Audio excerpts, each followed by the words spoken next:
Hi everyone, welcome back to my episode 7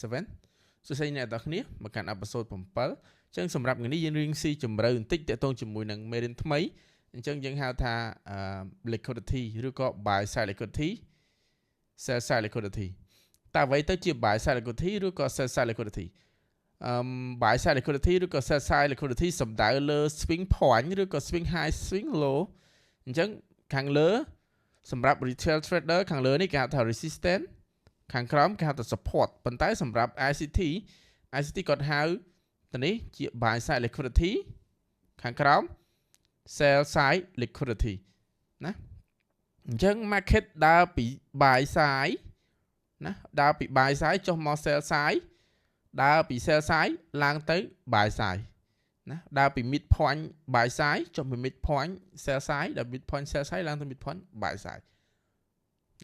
អានេះវាជា cycle ហេតុអីបានមានពាក្យថា inner cycle trader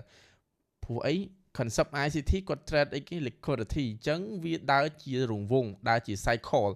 ដើរពី buy side ទៅ sell side ដើរពី sell side ទៅ buy side liquidity យល់អូខេចឹងអ្នកទេកុំឆ្ងល់ពាក្យថា liquidity មួយគឺសំដៅទៅលើតែតើខ្ញុំចង់ដាក់ external ក៏បាន internal ក៏បានដែរអត់ខុសទេអញ្ចឹងខ្ញុំបរៀនតែ liquidity buy side liquidity to sell side liquidity អញ្ចឹងនៅពេលដែល price sweep buy side liquidity ណា sweep buy side liquidity អញ្ចឹង price នឹង rebalance មកខាងក្រោមណាខាងក្រោមវិញជាឧទាហរណ៍នៅពេលដែលវា sweep បង្កើតអីយើងបានរៀនពី episode មុនហើយ high and high high and high high អញ្ចឹងបង្កើតជា liquidity sweep កាលណាដែលមាន liquidity sweep អញ្ចឹងយើងចាំ set up sell ឧទាហរណ៍នៅពេលដែល sweep ព្រាមយើងអាចចូលនេះបានព្រាមទេយើងចាំនៅខាងក្រោមនេះនៅខាងក្រោមនេះនៅពេលដែលវាបង្កើតជា bearish FVG and bullish FVG ឬក៏ balance price rank អាចមានអីទៀតអាចមាន FVG អីចឹងទៅតាមអ្វីដែលវាជាលក្ខខណ្ឌកន្លែងនេះបានផ្ដល់ឲ្យដែល PDRA បានផ្ដល់ឲ្យនេះវាមានអាចជាមាន breaker ឬក៏ FVG តាមអ្វីដែលវាបាន create ទុកជាឧទាហរណ៍ណា yes អញ្ចឹងនៅខាងក្រោម sell side liquidity retail trader គេហៅអី support ណា support ប៉ុន្តែយើងអត់ទេយើងជា ICT concept យើងហៅថា sell side liquidity and sweep sell side liquidity low and lower low and lower low ណាយើងបានរៀនពីវគ្គ4ហើយ low and lower ទៅ price អាច rebalance ទៅខាងលើអាចឡើងទៅបំពេញតុល្យភាពនៅខាងលើអញ្ចឹងតើ liquidity ជាអ្វី liquidity ជាលំហូរសាច់ប្រាក់ដែល market maker បានបង្កើតមកយល់ទេណាយើងនិយាយភាសាខ្មែរ liquidity ជាលំហូរសាច់ប្រាក់ឬក៏សាច់ប្រាក់ងាយស្រួលហ្នឹងហើយដែលយើងបានរៀនពី episode មុនអញ្ចឹងនៅពេលដែល price sweep liquidity ភ្លាមណា sweep sell side liquidity ភ្លាម price នឹង rebalance ទៅខាងលើវិញដោយបង្កើតជា structure model ផ្សេងណាអាស្រ័យដោយ PDRA កន្លែងនេះ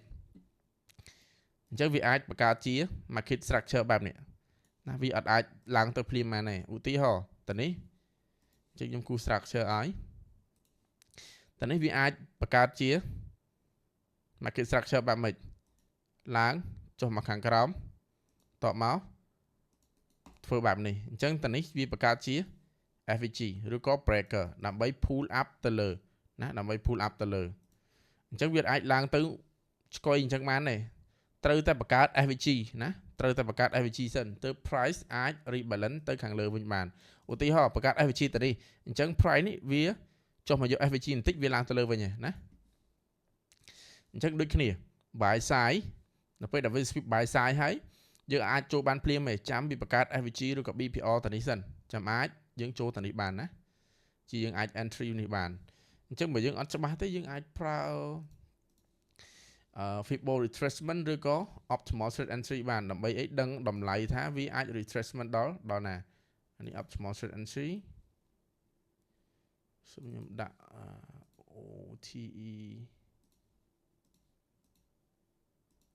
OTE yes OTE optimal trade entry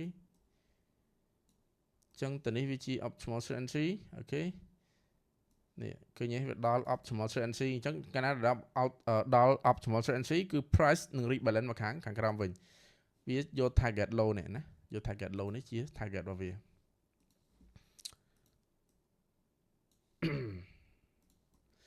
ចឹងយើងដល់ market ជាក់ស្ដែងយើងមកមើល market ជាក់ស្ដែងវិញអញ្ចឹងយើងឃើញថាខាងក្រោមនេះគឺជា liquidity អូខេ sell side liquidity អញ្ចឹងនៅពេលដែល price sweep sell side liquidity ភ្លាមយើងអាចនៅពេលដែល sweep ហ្នឹងគឺយើងមើល1ម៉ោងណាយើងមើល1ម៉ោង liquidity យើងចាប់លំហូរសាច់ប្រាក់យើងចាប់នៅក្នុង1ម៉ោងណាក្នុង1ម៉ោងបន្ទាប់មកអ្នកទាំងគ្នា fix មក lower time frame 5នាទីអ្នកទាំងគ្នានឹងឃើញហើយតែនេះវាជា liquidity sweep អញ្ចឹងនៅពេលដែលវា sweep sell side liquidity ភ្លាមតើ reaction តានេះមានអីណាយើងមកមើលជាក់ស្ដែង lower sell side liquidity ណា sweep liquidity តានេះមានអី IFVG តានេះមាន IFVG bearish FVG and bullish FVG វាទៅជា BPR ប៉ុន្តែ price នឹង rebalance មកខាងក្រោមដាច់ហើយវាទៅជា IFVG ណាអញ្ចឹងយើងអាច set up តានេះបាននៅពេលដែលវា sweep liquidity ភ្លាមយើងអាចចូលតានេះបានអញ្ចឹង price ឡើងអាស្រ័យបានដោយ PD array យើងហៅថា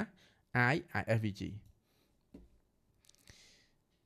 ឡើងមកហើយ IFVG អញ្ចឹង target វាយកនៅ buy side liquidity នេះណា target វាអញ្ចឹង buy side liquidity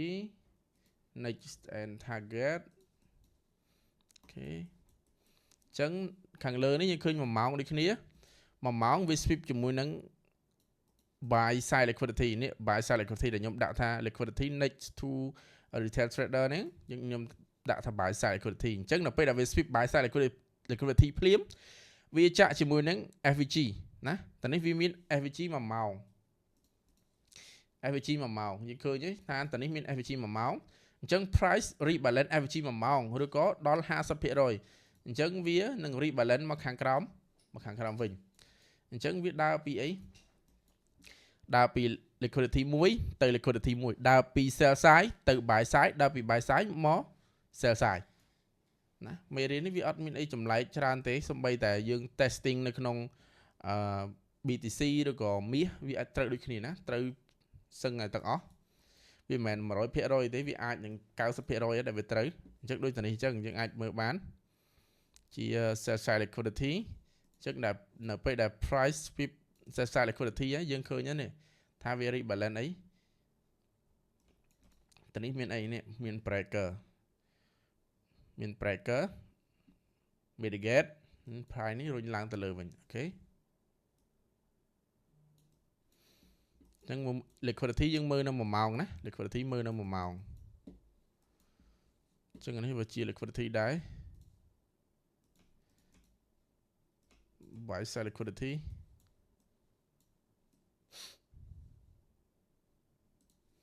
អញ្ចឹងយើងមើល4ម៉ោងវិញ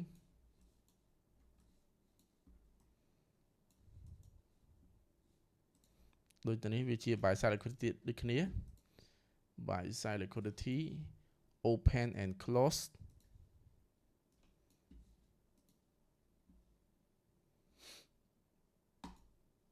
buy side liquidity អូខេ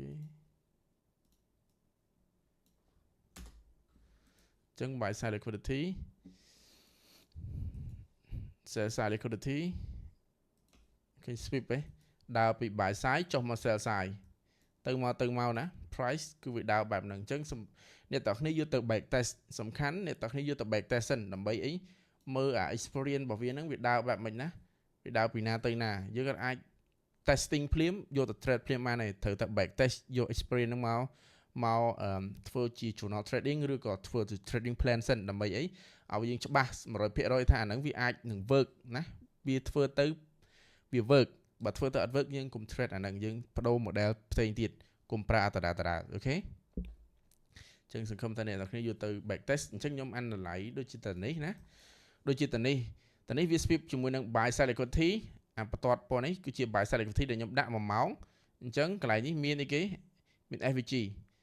តានេះមាន FVG 1ម៉ោងដែល rebalance ដល់ 50% ឃើញវានៅ valid ដល់នេះហ៎ណាវានៅតាក់ទើទៅនឹងវាអត់ព្រមអីគេអត់ព្រមឡើងទេឡាដាច់ទេអញ្ចឹងវានៅ price នេះវាចង់ចុះមកខាងក្រោមវិញដោយសារអីវា split ជាមួយនឹង liquidity ហើយប៉ះជាមួយនឹង FVG ទៀតណាអញ្ចឹងអ្នកទាំងនេះអាចមើលបានណាវាដើរពី liquidity 1ទៅ liquidity 1ចឹងសង្ឃឹមអ្នកទាំងនេះយកទៅ back test looking at back testing អូខេជួបគ្នានៅ episode ក្រោយ